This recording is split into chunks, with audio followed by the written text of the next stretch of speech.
Good morning mga ka-idols. So ito po ngayon, meron po tayong huling mga isdang tabas. So hindi pa season niya ngayon, pero may sign na marami na sila kasi nagpapakuha na yung isdang tabas. So dito na may kasi din mayroon ding lagaw, baga, tsaka mayroon ding lapu-lapu na isda. Yan po is lagaw, yung pula is baga, tawag sa amin. So yung lapu-lapu, so mura lang sa amin yan. Ang kilo niyan is maabot lang po ng 150 pesos or 160 ang kilo. So meron din po tayong tinatawag sa amin na diwit. So yan guys, mura lang dito sa amin. Yung tabas is kakahalaga na yan ng 70 per kilo or 80 per kilo.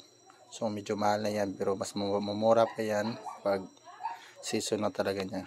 Pero naman kami tinatawag na gutob, o sa iba ata yan, matang baka ba yan tawag sa iba. Hindi ko po sure ano dyan sa iba. So sa amin tatawag na ba. So meron din kaming barla na tinatawag, yung mahaba na kulay itim. So guys, hope na nagustuhan nyo po yung video na upload ko, at sana i-hit nyo din yung notification bell at mag-subscribe na din para sa iba pang video.